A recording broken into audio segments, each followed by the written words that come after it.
ಹಾಕ್ತಿದ್ದೇನೆ ನೋಡಿ. ಆಮೇಲೆ ಕೆಂಪುದಾದ ಹಸಿಮೆಣಸಿನಕಾಯಿ ಹಾಕ್ತಿದ್ದೀನಿ ನೋಡಿ. ಕರಿಬೇವು ಹಾಕ್ತಿದ್ದೀನಿ. ಈಗ ಆನಿಯನ್ ಈರುಳ್ಳಿ ಹಾಕ್ತಿದ್ದೀನಿ.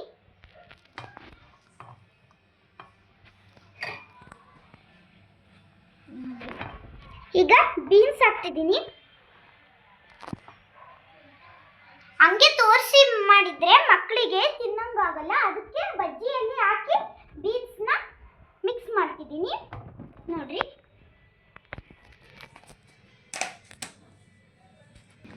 ನಾನೀಗ ಒಂದು ಸ್ಪೂನ್ ಅಷ್ಟು ಅಜ್ವಾನ ತಗೊಂಡಿದ್ದೀನಿ, ಹಾಕ್ತಿದ್ದೀನಿ.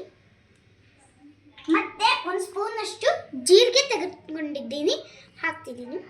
ಈಗ ನಾನು ಉಪ್ಪು ತೆಗೆದುಕೊಂಡಿದ್ದೀನಿ ಒಂದು ಸ್ಪೂನು. ಸ್ವಲ್ಪ ಸೋಡಾ ಹಾಕ್ತಿದ್ದೀನಿ. ಮಿಕ್ಸ್ ಮಾಡೋಣ.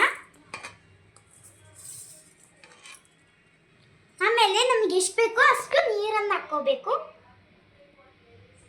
ಮತ್ತೆ ಮಿಕ್ಸ್ ಮಾಡೋಣ.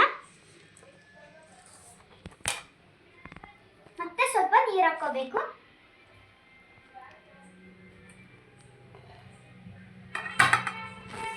ಇಷ್ಟು ನೀರು ಹಾಕೊಂಡಿದ್ದೀನಿ ನಾನು. ಮಿಕ್ಸ್ ಮಾಡ್ತಿದ್ದೀನಿ. ಚೆನ್ನಾಗಿ ಮಿಕ್ಸ್ ಮಾಡಬೇಕು. ಅದಷ್ಟು ಮಿಕ್ಸ್ ಆಗಿರಬೇಕು. ಕರೆಕ್ಟ್ ಆಗಲಿಲ್ಲ ಅಂದರೆ ಇದೊಂದು ಸ್ವಲ್ಪ ನೀರು ಹಾಕ್ಕೊಡ್ರಿ.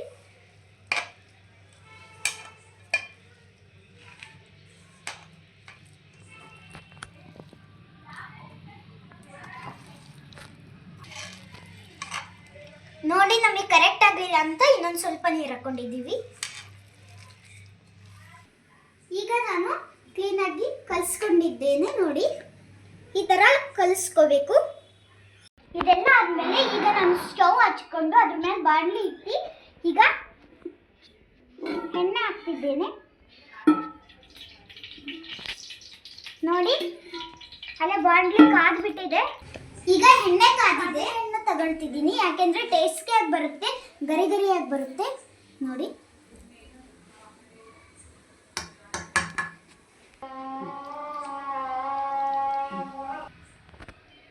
ಈಗ ಕಲಿಸ್ತಾ ಇದ್ದೀನಿ.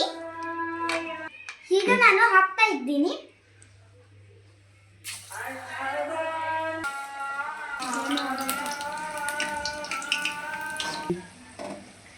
ಈಗ ಬೆಂದಿದೆ ನೋಡಿ, ಬಜ್ಜಿ ಆಗಿದೆ ನೋಡಿ. ಟೇಸ್ಟಿ ಆಗಿದೆ ನೋಡ್ರಿ, ಎಷ್ಟು ಚೆನ್ನಾಗಿ ಬಂದಿದೆ.